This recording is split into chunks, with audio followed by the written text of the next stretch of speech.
പോറിൽ character കുറച്ച് വ്യത്യാസമുണ്ട്, കുറച്ച് ഇച്ചുണ്ടാക്കുന്ന കൈൻഡ് ഓഫ് സീൻസ് ഉണ്ട്.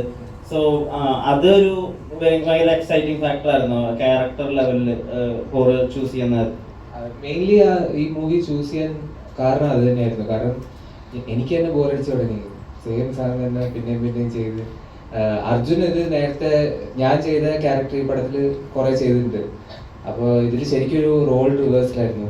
ഞാൻ സാധാരണ ചെയ്യുന്ന ക്യാരക്ടറാണ് അർജുൻ ചെയ്തിരിക്കുന്നത്, അർജുൻ സാധാരണ ചെയ്യുന്നതാണ് ഞാൻ ചെയ്തിരിക്കുന്നത്. അപ്പോൾ അതാണ് ഇപ്പോൾ പടം കണ്ടവരൊക്കെ അതാണ് ഭയങ്കര ഇൻട്രസ്റ്റിംഗ് ആയിട്ട് ഫീൽ ചെയ്തുകൊണ്ട് പറയുന്നത്. സോ അതൊരു സന്തോഷമുണ്ട്. ആൻഡ് ഡയറക്ടർ നേരത്തെ പറഞ്ഞ പോലെ ഷോസ് കുറവാണ് ഇവിടെ. സോ പടം കണ്ട് വേർഡ് ഓഫ് മൗത്തിൽ ഇനിയും ഷോസ് കൂടുന്ന പ്രതീക്ഷിക്കുന്നു. പക്ഷെ പോറിലും കാലിക്ക് കുറേ ഹാർട്ട് ലവ് ഫുള്ളും ഉണ്ട്, അത്രയും ഉണ്ട്. ഈ ഫൈറ്റ്, ലവ്, കോമഡി എല്ലാം. വിജയ്, വാസിന് ശേഷം ഏറ്റവും കൊമേഴ്ഷ്യൽ ആയിട്ടുള്ള ഒരു സിനിമയായിട്ടാണ് പോറിനെ കണ്ടപ്പോൾ തോന്നിയത്. കൊമേഴ്ഷ്യൽ എലമെന്റ്സ് ഒക്കെ ഉള്ള ഇത് യങ് ആയിട്ടുള്ള യൂത്ത് ആയിട്ടുള്ള ആളുകൾക്ക് സെലിബ്രേറ്റ് ചെയ്യുന്ന ഒരു പടം, അങ്ങനെയാണ് ഐഡിയ ഫസ്റ്റ് മനസ്സിൽ പോർ എഴുതുമ്പോൾ? ഡെഫിനറ്റ്ലി അത് അങ്ങനെ ആലോചിച്ചിട്ട് തന്നെയാണ് റൈറ്റിംഗിൽ നിന്ന് എക്സിക്യൂഷൻ വരെ we kept that approach in mind only. But we wanted to make a film for the youth, and we wanted to say it in a way where they will connect to it more.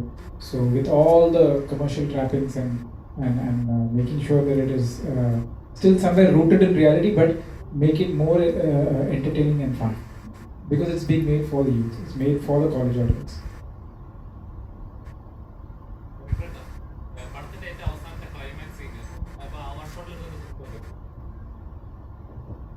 One ഷോട്ടിൽ എടുക്കുന്ന ഒരു fight scenes അല്ല, എനിക്ക് എല്ലാവരും എടുത്തു പറയുന്ന ഒരു കണ്ടവരെല്ലാം എടുത്തു പറയുന്ന ഒരു എത്രത്തോളം ടഫായിരുന്നു ആ ഒരു ഇത്?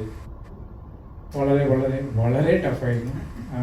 ഓൾസോ ബിക്കോസ് നിങ്ങൾ കാണുന്നത് ഒരു ലാംഗ്വേജിലാണ്, പടം എടുത്തത് 2 ലാംഗ്വേജിലാണ്. അപ്പോൾ അത് 2 വശം നമുക്ക് എടുക്കേണ്ടി വന്നു. So but we were on paper only we knew that this is how we gonna be approaching it.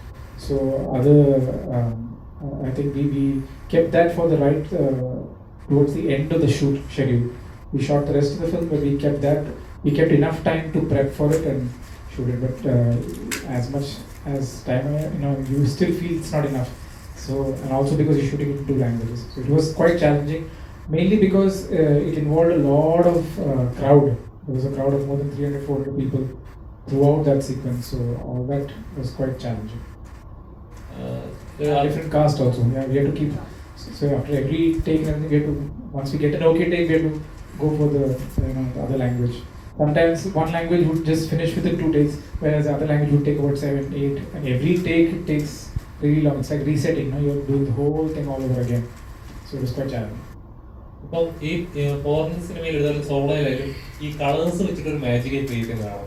അത് പ്രൈമറി കളേഴ്സ് വെച്ചിട്ട് ഇങ്ങനെ ശരിക്കും അങ്ങനെ ഒരു ആ ഒരു ഷെയ്ഡിൽ തന്നെ എടുക്കാനാണ് ഇഷ്ടം കൂടുതൽ?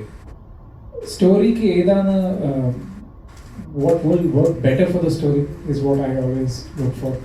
Be it primary colors or be it any, like this film, what I said earlier, is being made for the youth, so it needed that kind of a color explosion almost happening throughout the film. So keeping that in mind is what whatever works right for the story is what I think.